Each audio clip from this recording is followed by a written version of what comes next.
Bienvenue à ce 9e cours dans lequel nous aborderons la question de la compétence scripturale, un élément clé de l'enseignement des langues. Nous verrons d'abord ce qu'est exactement cette compétence et quelles en sont les principales composantes. Ensuite, nous discuterons de l'exploitation des documents authentiques en classe de langue et principalement en didactique de l'écrit, un outil très précieux pour développer la production écrite avec vos apprenants. Je suis très heureux de partager avec vous ces concepts essentiels et de vous accompagner dans l'approfondissement de votre pratique pédagogique. Je vous souhaite donc un très bon visionnage.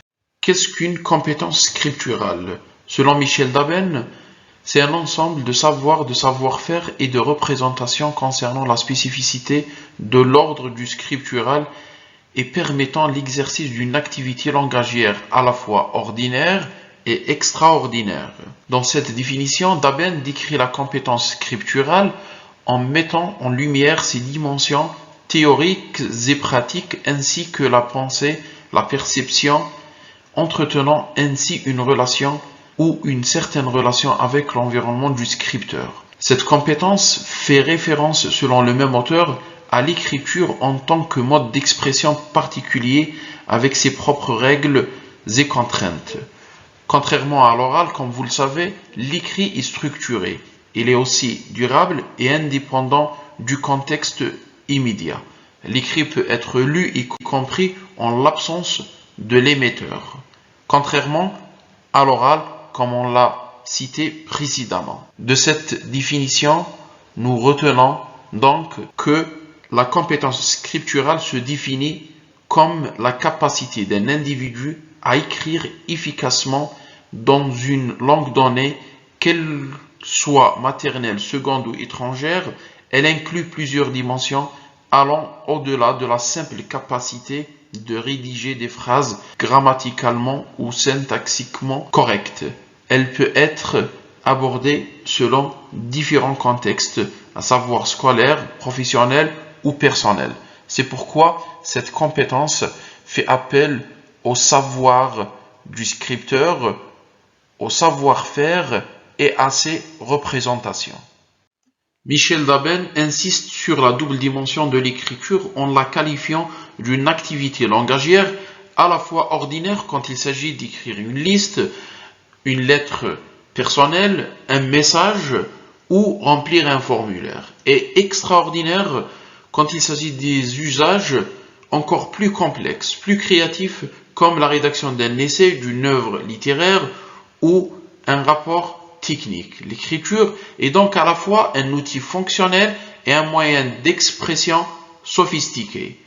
Selon le même auteur, il y a une relation d'inclusion entre la compétence scripturale et la compétence langagière. La première est incluse dans la deuxième. En d'autres termes, c'est la compétence scripturale qui fait partie de la compétence langagière.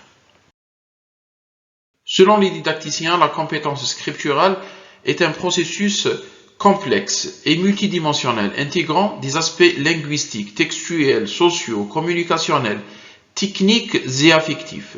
Elles se nourrissent mutuellement pour permettre une écriture efficace et adaptée, voire créative.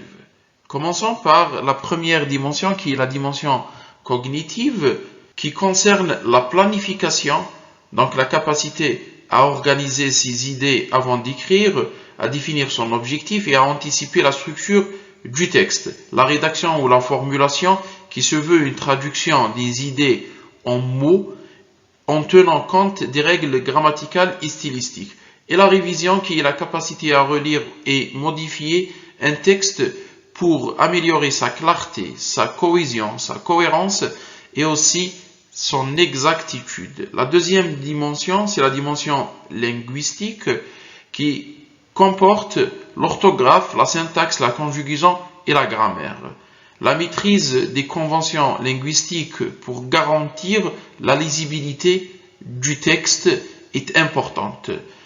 Nous avons aussi dans la dimension linguistique le lexique qui concerne le choix des mots adaptés à l'objectif et au public qui va lire l'écrit. La troisième dimension, c'est la dimension textuelle et fait référence à la cohésion ou l'utilisation des connecteurs logiques pour assurer la fluidité entre les idées, la cohérence qui concerne la capacité à développer un raisonnement ou une narration logique, les genres textuels ou les capacités à adapter la structure et le style aux caractéristiques des genres. Par exemple, le genre narratif, argumentatif, descriptif, etc. Quatrième dimension, c'est la dimension sociale et contextuelle qui concerne la prise en compte du public ou adapter son écrit au destinataire, les registres de langue, le style, le temps, etc.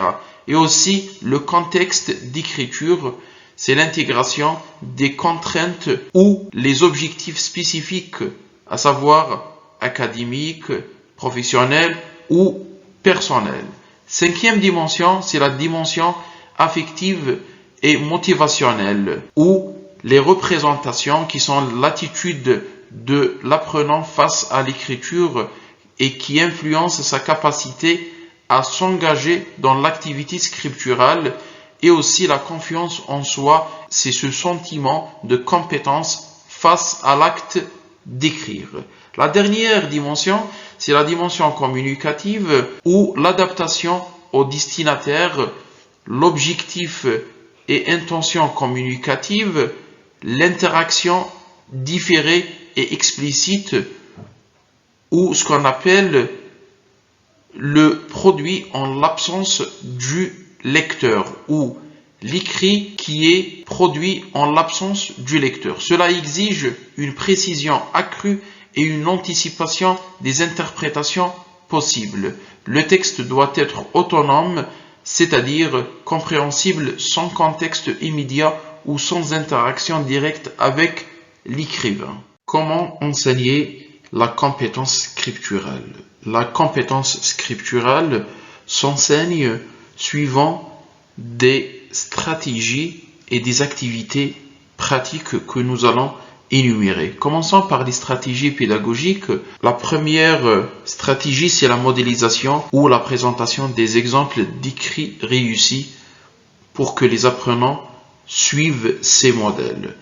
Deuxièmement, le guidage où l'enseignant joue le rôle d'un guide pour accompagner les apprenants dans les étapes de planification, de rédaction et même de révision et d'évaluation ou de co-évaluation. Troisième stratégie, c'est l'évaluation formative qui propose des retours constructifs pour améliorer les écrits des apprenants. Parmi les activités pratiques qu'on peut dispenser pour enseigner la compétence scripturale, nous avons les ateliers d'écriture. Ce sont des pratiques guidées sur des genres spécifiques et les apprenants travaillent en petits groupes ou en binôme. Deuxième activité, c'est l'analyse des textes modèles qui permet une étude des caractéristiques des textes selon leur genre. Et enfin, la réécriture collaborative, c'est un travail en groupe pour améliorer un texte ou des textes à écrire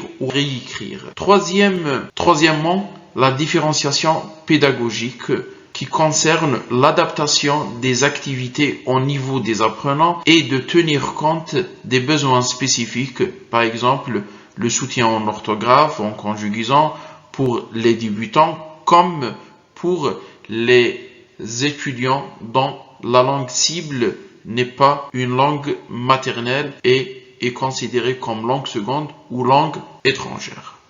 En conclusion, nous rappelons que la compétence scripturale est une compétence essentielle de la compétence langagière, alliant savoir, savoir-faire et attitudes liées à l'écriture. L'enseignement de cette compétence nécessite des stratégies pédagogiques variées et des activités pratiques adaptées au niveau et aux besoins des apprenants. Et enfin, développer la compétence scripturale, c'est offrir aux apprenants des moyens de s'exprimer de manière autonome, réfléchie et créative dans divers contextes. Merci à vous de nous avoir suivis, tout en espérant que ce cours sur la compétence scripturale et l'exploration des documents authentiques vous a apporté des clés utiles pour enrichir vos pratiques pédagogiques. N'oubliez pas que la maîtrise de l'écriture passe inévitablement par la pratique régulière et l'utilisation des ressources authentiques pour rendre les textes plus pertinents et motivants. À très bientôt pour un nouveau cours dans la même série de la didactique de l'écrit.